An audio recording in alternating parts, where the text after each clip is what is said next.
This is episode 3 of part 2 of the series, Do You Know Who You Are?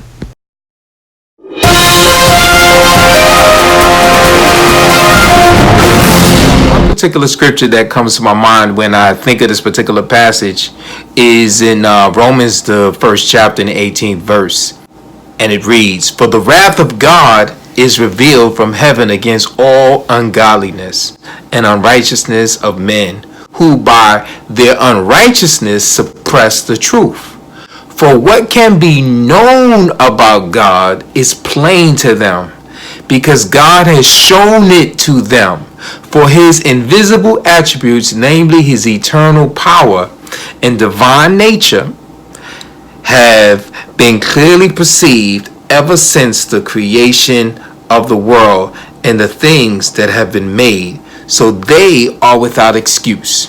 That's Romans, the 1st chapter, the 18th to the 20th verse. Now, the interesting thing about that passage is that the passage reveals that God's wrath is against all ungodliness of mankind. No matter who they are, when they lived, and where they lived, his wrath is against it. And what he says here is that because they suppress the truth in their unrighteousness. And the fact that they suppress the truth in their unrighteousness, it shows and proves that they understand the righteousness and the nature of God. Because why? He says that it was plainly revealed to them. Plainly revealed to them by the things that he created. It revealed his divine qualities of his nature. So when we talk about the omnipresence of God, we talk about the omniscience of God, and we talk about the omnipotence of God. These are God's invisible divine qualities that we are fully aware of. That if we depend on God, then it is so necessary that no matter where we go, there is something from God that is there that we draw our interdependence from. There is something there to sustain us. If we want to know about who we are and who we are, then it's vitally important that we tap into the one who knows everything there is to know about us.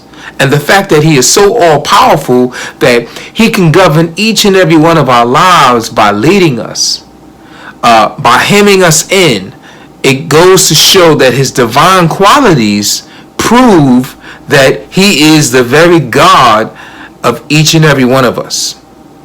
But let me continue on. I don't want to digress. He says, if I take, which is the verb nasa, which is to lift or to carry. And then the other verb that he says, and dwell, which is to settle, to shake in, to dwell. And then he talks about your hand, indicating an open hand, indicating power means the direction in a great variety of applications, both literally and figuratively, both proximate and remote, which is to be able, beside, to border, to bounty, to consecrate. It is to be in the custody of. In other words, we're in the custody of God. We're in his dominion. It is to have fellowship with him, and it is to be in the grasp of his force. And then he says, shall lead me. That is a verb nakah, which is to lead, to govern, to guide, in treating kindly the helpless. So as helpless as we are, as interdependent as we are, as so much about ourselves that we don't know, that we can only know from God, and the fact that we're limited in where we can be at a given time, God is there to help the helpless, which is us. I just want to say that it's a reassuring thing to know that we were created and we were designed by a God that created us not only to interdepend upon him, but he is a God that is provisional, meaning he provides for us. He provides the very breath that we need to breathe. He provides for us the awareness of who we are. He provides for us the protection that hems us in, that leads us, that guides us, into righteousness, that leads us and guides us into all truth, the Spirit says. So God is a God that cares about us. And if there's any other lesson that we can learn about this, certainly the God that David was talking to is a God that loves us, is a God who cares, because his heart is for the helpless, David says. His heart is for the limited. His heart is for those who have the lack of knowledge. God is a God who cares. The next two verses and these are the final verses of this particular part, and that is verse 11 and 12. And they read, "If I say surely the darkness shall cover me, and the light about me be night, even the darkness is not dark to you. The night is bright as the day, for darkness is as light with you." Now, darkness is the term that he used, which means obscurity, unclear, difficult to understand, to be unimportant, or to be in secrecy or immoral condition of guilt. It is to be hidden. It is to be ashamed. So when the first man and the first woman sinned, they immediately wanted to go into a place of darkness. They wanted to go into a place of hiding, because they did not want it to be before the face of God. And so too is the same with us. Like most of us have been there, if not all, of feeling the feeling of guilt. Knowing when we have done something wrong, there is something about us that wants to cover. There's something about us that wants to hide. And so this is the darkness that the psalm writer is talking about here, is that, darkness is light. It's like day, or it is as day to the God of the scriptures. The next verb that he uses, shall cover or fall on me, which is shuf in Hebrew, which is to bruise, meaning unsuitable, perhaps with others, be overwhelmed, or to cover or to screen me. So God's presence and God's spirit is there to cover me. We see this in the garden when the first man and the first woman sinned. God took animal skins and covered their nakedness. He covered them. He screened them of their shame and their guilt. Then he says, shall be a light, which is the sunshine. So let me take a look at that verse one more time. He says, if I say, surely the darkness shall cover me, and the light about me be night, even the darkness is not dark to you.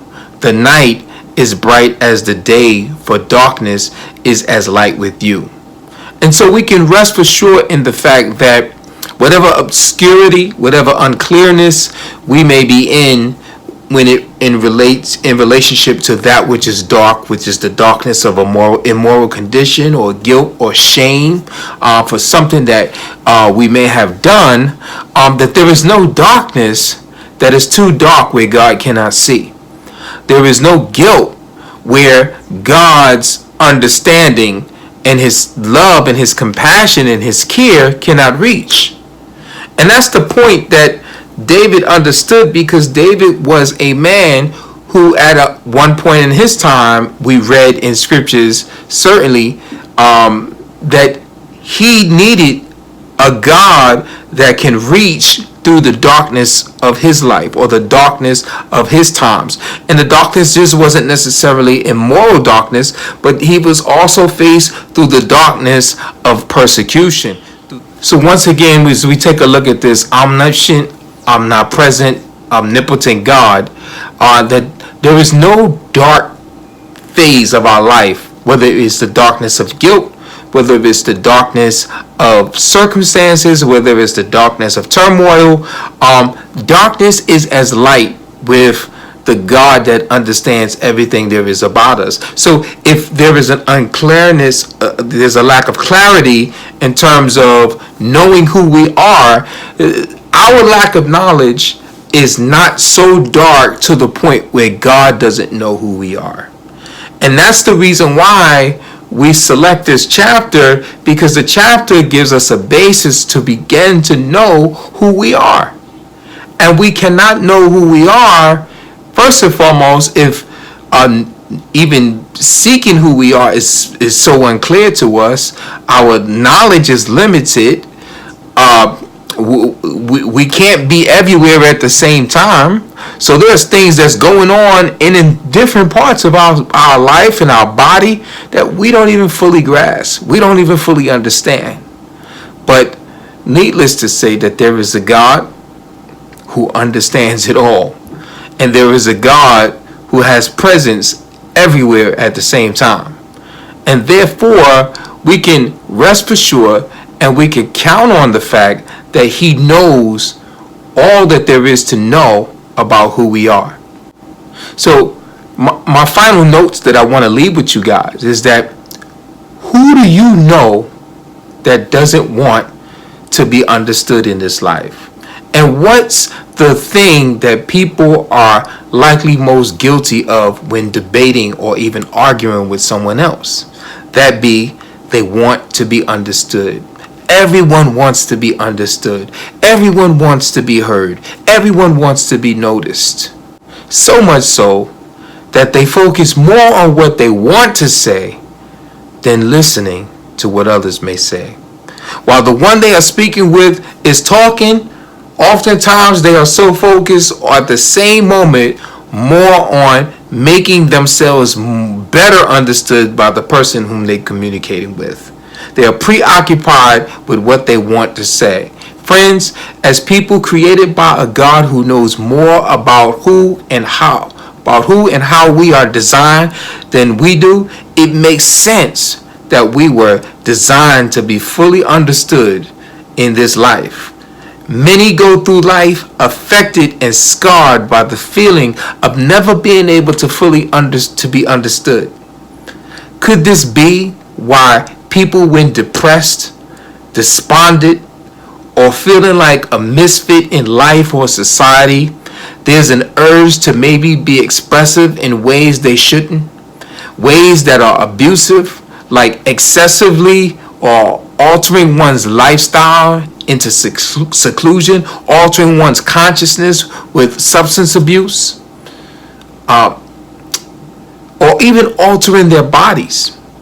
You know, there is an outcry that is in this generation where many are wanting to be noticed. You have children joining gangs because they want to be understood. Bible diggers, we are living in an age when people are crying out just to be heard and to be understood in some of the most reckless ways. Nevertheless, there's one who understands it all, who can quench every insatiable yearning to be fully understood. Our need to be fully understood has been created to be met with the satisfaction of a being and a relationship with a being like God. Well, hopefully you got something out of this today, as it was a pleasure for me to be able to spend this time with you guys and sharing God's perspective in who we are, and God's perspective in how we can begin to know who we are.